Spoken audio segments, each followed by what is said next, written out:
Today, September 5, it's hats off to Caesar Lucchese, a true Keweenaw character.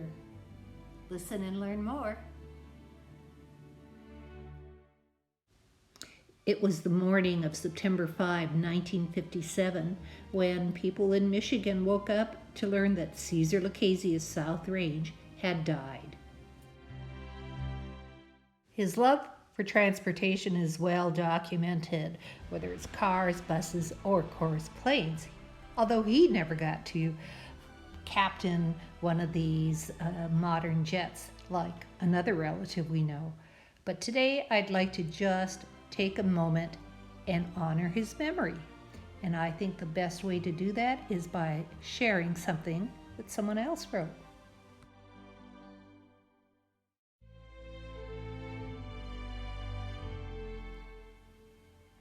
I'd like to share a page from this book, and it is in reference to Caesar Lucchese's op-ed page on the Daily Mining Gazette back in 1957. So well expressed. Thank you, Jack Rice. Regarding Caesar Lucchese. The passing of Caesar Lucchese takes from the copper country a beloved character who belonged to that fast-fading, distinguished group known as self-made men. It can honestly be said Caesar literally pulled himself up in the coveted position he held in the community by his own bootstraps. Though he was born in Italy, his allegiance to the land of his adoption could never be questioned. He cherished the freedom it gave him, and he gave freely of himself that others could enjoy the same.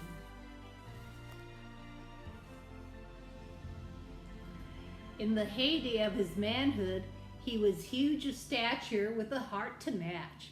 Though physically a powerful man, he was never known to boast of his prowess. He was also slow to anger, but once aroused in a just case, his courage was never questioned.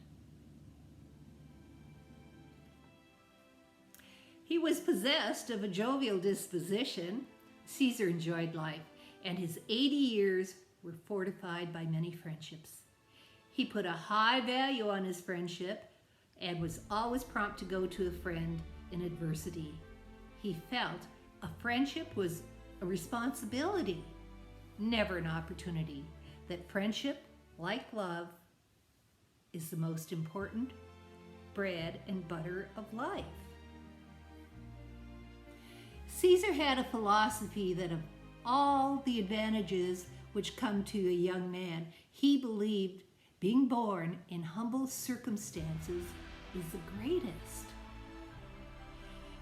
While he readily acknowledged it was uncomfortable, he testified that 9 times out of 10, the best thing that could happen to a young man is to be tossed overboard and compelled to sink or swim by himself. Happiness is not a station you arrive at, but a manner of traveling. And Caesar often said his life has been happy because he had wonderful friends and plenty of interesting work to do. Caesar was both generous and proud, and was well aware that generosity is giving more than you can, and pride is taking less than you need. And this was the code by which he lived.